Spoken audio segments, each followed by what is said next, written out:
उत्तर भारत की सर्द रातें बहुत बेरहम होती हैं। यहाँ ठंड सिर्फ शरीर को नहीं, गरीब की आत्मा तक को जमा देती है। सोनपुर गांव भी उन्हीं ठंडी रातों में डूबा हुआ था।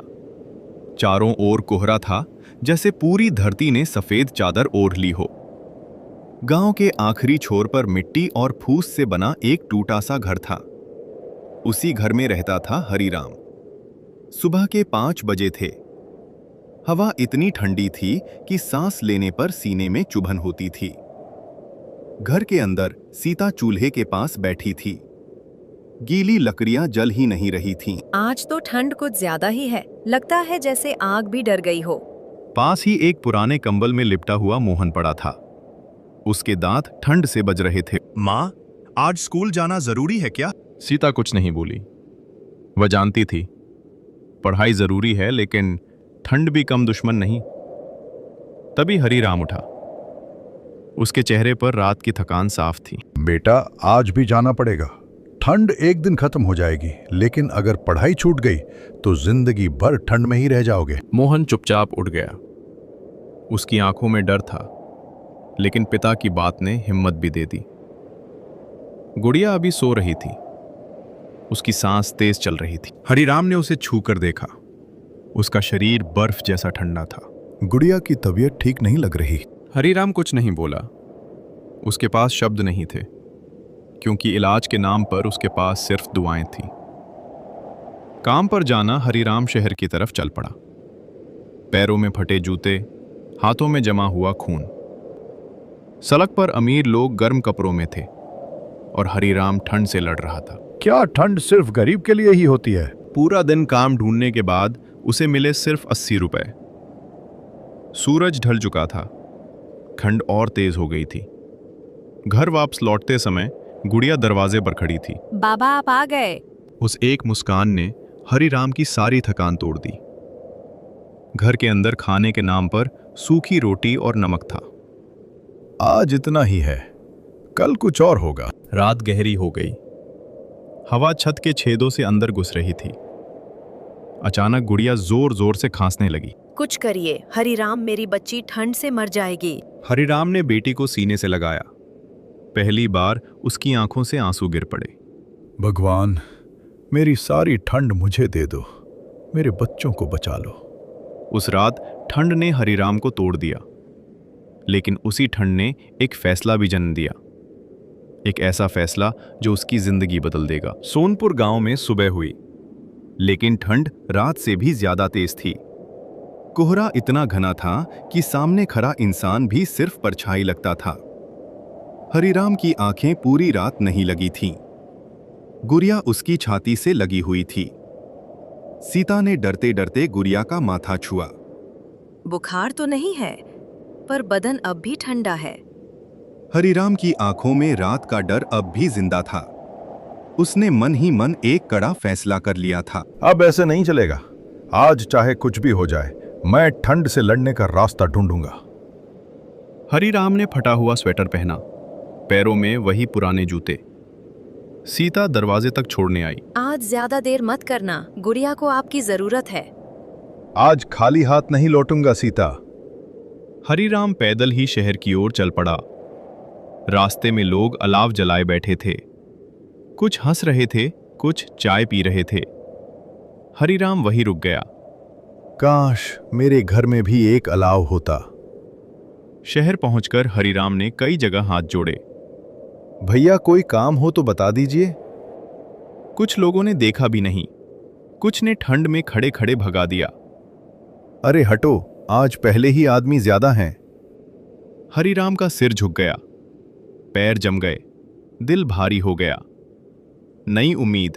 तभी एक बूढ़ा आदमी अलाव के पास बैठा दिखा। उसने हरिराम को बुलाया। बेटा, इधर आओ, ठंड बहुत है। हरिराम अलाव के पास बैठ गया। आग की गर्मी सीधे दिल तक पहुंची। क्या करता है तू? मजदूरी, पर सर्दियों में काम नहीं मिलता। बूढ़े ने हरिराम को ऊपर से नीचे तक देखा। रेलवे गोदाम में आज बोरे ढोने का काम है। ठंड ज्यादा है, पर पैसे ठीक मिलेंगे। हरिराम की आंखों में एक चमक आ गई। कितने पैसे? 200 रुपए।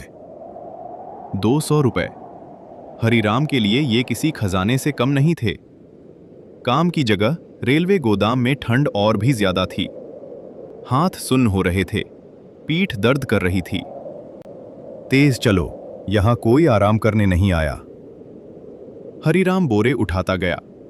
पसीना ठंड में भी बह रहा था। दुर्घटना अचानक एक भारी बोरा हाथ से फिसल गया। हरिराम जमीन पर गिर पड़ा। अरे ध्यान कहाँ है तेरा? हरिराम का हाथ बुरी तरह छिल गया था। खून निकल आया। माफ करिए, काम जारी रखूंगा। शाम तक काम पूरा हुआ। ठेकेदार ने हरिराम के हाथ में 150 रुपए रख दिए। साहब, पूरे 200 बोले थे। गिर पड़े थे ना, इतना ही मिलेगा। हरिराम ने बहस नहीं की। उसने पैसे मुट्ठी में भींच लिए। घर वापसी रास्ते में उसने एक पुराना कंबल खरीदा और थोड़ी दवा। घर का दृश्य घर पहुंचते ही सीता दौड़कर आई। कुछ मिला? आज ठंड से थोड़ा जीत गए। उसने कंबल गुड़िया पर डाल दिया। गुड़िया ने धीरे से आंखें खोली। बाबा, अब ठंड नहीं लगेगी ना? हरिराम ने आंखें पोंछ ली। नहीं बेटी, अब बाबा है ना। ठंड अभी बाकी थी, गरीबी अभी बाकी थी, लेकिन हरिराम की हार नहीं, क्योंकि आज उसने पहला कदम उठा लिया था। सोनपुर गांव पर रात फिर से भारी होकर उतरी। हवा पहले से ज्यादा ठंडी थी, जैसे सर्दी ने ठान लिया हो कि आज किसी को चैन से सोने नहीं देगी। घर के अंदर गुड़िया कंबल में लिपटी थी, लेकिन उसकी सांस अब भी तेज चल रही थी। सीता बार बार गुड़िया का माथा छू रही थी। हरिराम, अब तो बदन गर्म हो रहा है, कहीं बुखार तो नहीं चढ़ रहा? हरिराम ने अपना हाथ गुड़िया के माथे पर रखा। उसे जैसे जमीन खिसकती महसूस हुई। हाँ, बुखार है। बाहर रात के सन्नाटे में सिर्फ ठंडी हवा की आवाज थी और घर के अंदर एक बाप की बेबसी। यादें हरिराम को अपना बचपन याद आ गया। ठंड में उसकी छोटी बहन यूं ही बीमार पड़ गई थी, इलाज नहीं मिला था। नहीं, इस बार ऐसा नहीं होने दूंगा। उसने उठकर अपने फटे बैग से 150 रुपए निकाले।